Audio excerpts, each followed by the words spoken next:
Omicron की तेज रफ्तार जारी है। 20 दिन में देश भर में 238 ओमिक्रॉन मरीज आ चुके हैं। केंद्र सरकार भी इसको लेकर अलर्ट है।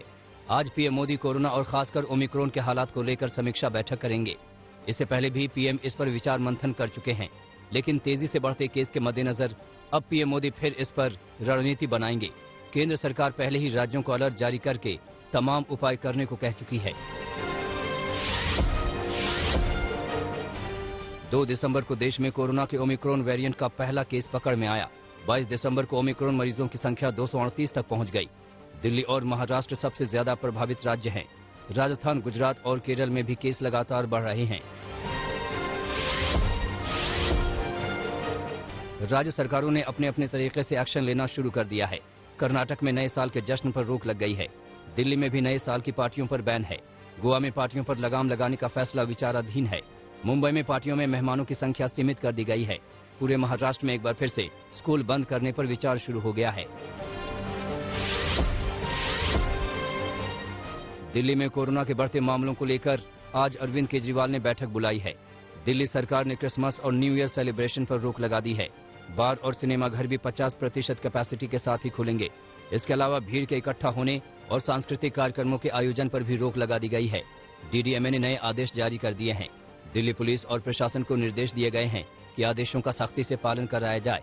दिल्ली में 24 घंटे में 124 नए केस सामने आए, जो कि पिछले 6 महीने में सबसे बड़ा आंकड़ा है। यूरोप, अमेरिका और दक्षिण अफ्रीका की तरह माना यही जा रहा है कि भारत में भी ओमिक्रॉन वेरिएंट कोरोना की तीसरी लहर की वजह बनेगा। आईआईटी कानपुर और आईआईटी हैदराबाद की जॉइंट स्टडी में कहा गया है कि फरवरी में देश में तीसरी लहर आ सकती है। स्टडी के मुताबिक तीसरी लहर के दौरान फरवरी के अंत तक देश में 1,50,000 से 1,80,000 रोजाना केस सामने आ सकते हैं। हालांकि ओमिक्रॉन से आने वाली तीसरी लहर इतनी घातक नहीं होगी जितनी डेल्टा वेरिएंट से आई दूसरी लहर थी। अनुमान ये भी लगाया जा रहा है कि तीसरी लहर के पीक पर पहुंचने के बाद डेली केसेस तेजी से नीचे आने शुरू हो जाएंगे। एक तरफ फरवरी में आने वाली तीसरी लहर की दहशत है, तो दूसरी तरफ वो भीड़ भाड़ जिस पर किसी का कोई काबू नहीं दिख रहा है। दिल्ली के मशहूर लाजपत नगर मार्केट में तिल रखने की भी जगह नहीं दिखती। ऐसा हाल देश भर में है, तो सवाल उठता है कि क्रिसमस और नए साल के जश्न में क्या मंजर होगा।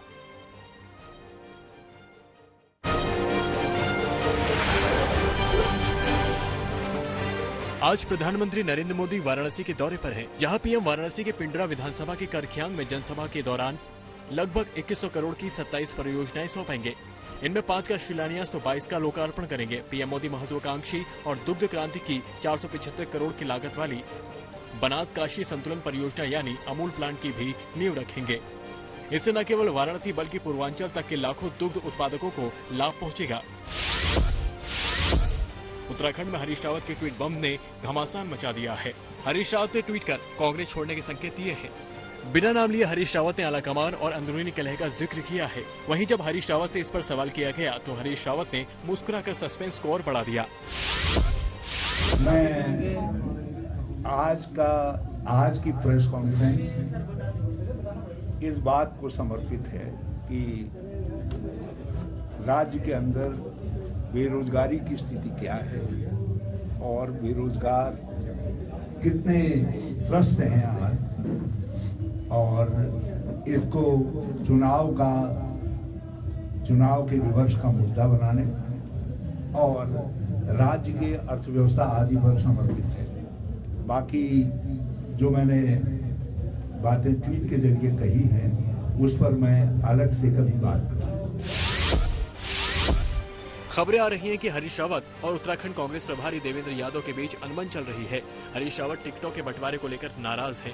वहीं सीएम के चेहरे को लेकर भी खींचतान है। हरीश रावत के करीबी सूत्रों के मुताबिक 5 जनवरी को हरीश रावत राजनीति से संन्यास का ऐलान कर सकते हैं। वहीं दूसरे खेमे का कहना है कि हरीश रावत दबाव बनाने की कोशिश कर रहे हैं। आज तक से बातचीत में देवेंद्र रावत ने बातचीत के जरिए मामला सुलझाने की बात कही है। वहीं दिल्ली में कैंपेन कमेटी की बैठक में भी हरीश रावत को लेकर चर्चा हुई। वहीं पंजाब के पूर्व मुख्यमंत्री अमरिंदर सिंह ने तंज कसते हुए कहा कि जो बोओगे वही काटोगे, जबकि बीजेपी ने कांग्रेस पर सीनियर नेताओं की अनदेखी और अपमान का आरोप लगाया है। महबूबा मुफ्ती ने एक बार फिर विवादित बयान देकर विवाद खड़ा कर दिया है। जम्मू में पार्टी की एक रैली में महबूबा ने कहा कि देश में ऐसे हजारों जिन्ना मिल जाएंगे जो सिर्फ जमीन को बांटते हैं बल्कि लोगों को भी बांटते हैं। महबूबा ने जिया उल हक के शासन को आज के भारत के शासन से जोड़ा और कहा कि ये लोग समाज में जहर घोल रहे हैं। महबूबा ने तंज किया कि अंग्रेजों के तलवे चाटने वाले आज देशभक्ति का पाठ पढ़ा रहे हैं। जम्मू कश्मीर में एक बार फिर आतंकियों ने कायराना हमले को अंजाम दिया है। आतंकियों ने आधे घंटे के भीतर श्रीनगर और अनंतनाग में फायरिंग की। आतंकियों ने अनंतनाग के विजवेहरा में एएसआई मोहम्मद अशरफ को गोली मारी। इसके बाद उन्हें घायल अवस्था में अस्पताल ले जाया गया, जहां उन्हें डॉक्टरों ने मृत घोषित कर दिया। वहीं श्रीनगर के ईदगाह इलाके में आतंकियों ने आम नागरिक रऊफ अहमद को भी निशाना बनाया, जिसे उसके घर के पास गोली मार दी गई। उत्तर प्रदेश के पूर्व सीएम अखिलेश यादव की पत्नी डिंपल यादव और उनकी बेटी की कोरोना रिपोर्ट पॉजिटिव आई है। डिंपल यादव ने ट्वीट कर खुद ये जानकारी दी। डिंपल ने बताया कि वो फुली वैक्सीनेटेड हैं। डिंपल ने संपर्क में आए लोगों से टेस्ट करवाने की अपील की है। पंजाब सरकार ने सरकारी कर्मचारियों के वैक्सीनेशन को लेकर बड़ा फैसला किया है। जिन कर्मचारियों को कोरोना वैक्सीनेशन नहीं हुआ है, उनकी सैलरी रोके जाने को लेकर पंजाब सरकार ने नोटिफिकेशन जारी कर दिया है। कुछ दिन पहले पंजाब सरकार की ओर से कहा गया था कि जिन कर्मचारियों का वैक्सीनेशन नहीं हुआ है, उनकी तनख्वाह रोक दी जाएगी, जिसे लेकर नोटिफिकेशन जारी किया गया है। पंजाब सरकार ने ऐलान किया है कि सभी कर्मचारियों के लिए वैक्सीनेशन जरूरी कर दिया गया है। आर्यन खान ड्रग्स केस में मुंबई पुलिस अब तक जबरन वसूली से जुड़े कोई भी सबूत नहीं मिले हैं। मुंबई पुलिस की ओर से साफ कर दिया गया है कि अब तक इस केस की कोई भी मामला दर्ज नहीं किया गया है। अगले आदेश तक इस मामले की जांच रोक दी गई है। जबरन वसूली केस की जांच के लिए मुंबई पुलिस ने एसआईटी का गठन किया था। इसके तहत मुंबई पुलिस ने कुल 20 लोगों से पूछताछ की थी। एनबी अधिकारी समीर वानखेड़े पर वसूली के आरोप लगे थे, जिसे लेकर ये जांच हो रही थी। एशियन चैंपियंस ट्रॉफी 2021 के तीसरे स्थान के मुकाबले में भारत ने पाकिस्तान पर 4-3 से रोमांचक जीत दर्ज की। आखिरी कुछ मिनट में भारत 9 खिलाड़ियों के साथ ही खेल रहा था, लेकिन उसने अपनी बढ़त को नहीं गंवाया और जीत दर्ज की। भारत को सेमीफाइनल में जापान और पाकिस्तान को दक्षिण कोरिया के हाथों शिकस्त झेलनी पड़ी थी। भारत ने इस टूर्नामेंट में भारत की पाकिस्तान पर दूसरी जीत दर्ज की। इससे पहले राउंड रोबिन स्टेज में उसने पाकिस्तान को 3-1 से हराया था।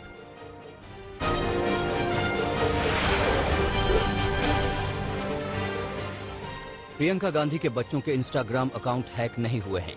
सूत्रों ने बुधवार को बताया है कि शुरुआती जांच में यह खुलासा हुआ है। Indian computer emergency response team को ये जांच सौंपी गई थी। प्रियंका ने केंद्र सरकार पर आरोप लगाया था कि उनके बच्चों के इंस्टाग्राम अकाउंट हैक कराए गए हैं। प्रियंका ने कहा था कि फोन टैपिंग छोड़िए, मेरे बच्चों के इंस्टाग्राम अकाउंट भी हैक कर रहे हैं। प्रियंका ने कहा था कि सरकार के पास लोगों की जासूसी के अलावा कोई दूसरा काम नहीं है। प्रियंका के इस आरोप के बाद सरकार ने फैसला किया था कि इस मामले की जांच कराई जाएगी। उद्धव ठाकरे की सेहत को लेकर उनके बेटे आदित्य ठाकरे ने साफ किया कि वो ठीक हैं। बुधवार को महाराष्ट्र विधानसभा के शीतकालीन सत्र की शुरुआत हुई तो उद्धव नहीं थे। बीजेपी ने कहा कि उनकी तबीयत ठीक नहीं है, उनको पद किसी और को दे देना चाहिए। उद्धव के बेटे आदित्य ठाकरे को खुद सामने आकर सफाई देनी पड़ी। सीएम साहेब एकदम बरे आहेत. सकाळी पण फोन, काल पण कॅबिनेट झाली. त्यांना जेव्हा योग्य वाटेल तेव्हा ते येतील, कारण आता पण उपमुख्यमंत्री महोदयांनी सांगितलं की जेव्हा सीएम साहेब येतील तेव्हा आपल्या सर्वांना कळेल.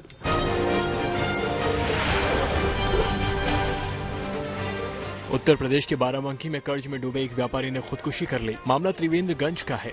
जानकारी के मुताबिक व्यापारी ने 15 लाख रुपए का कर्ज लिया था। आरोप है कि व्यापारी किश्त नहीं भर पा रहा था और बैंक वाले व्यापारियों को लगातार परेशान कर रहे थे।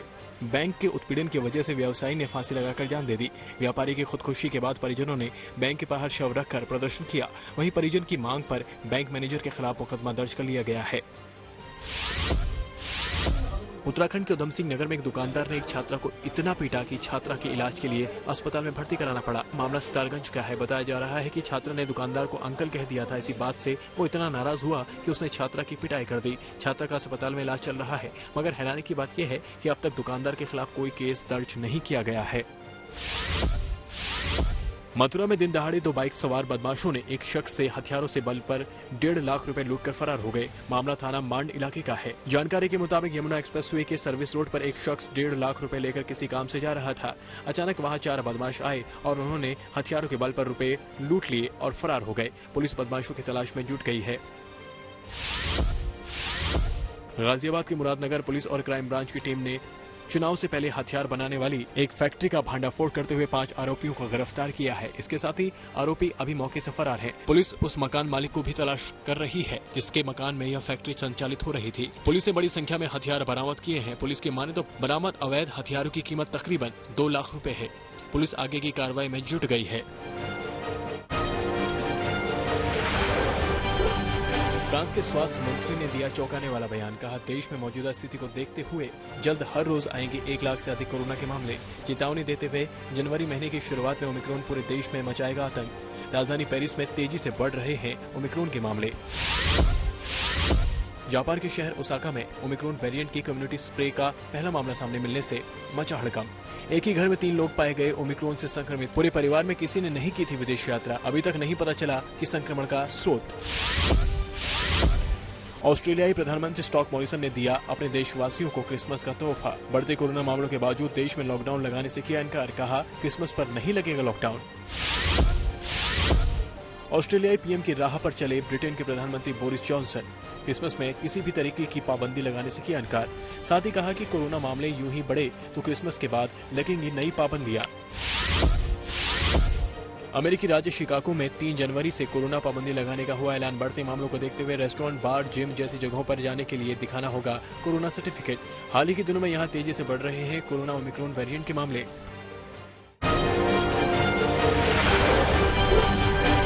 दक्षिण कोरिया की राजधानी सोल में छोटे व्यापारियों ने किया सरकार के खिलाफ प्रदर्शन।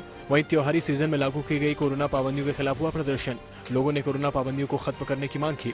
हाल ही में यहां सरकार ने रात 9 बजे के बाद सभी रेस्टोरेंट, बार को बंद करने के दिए थे आदेश।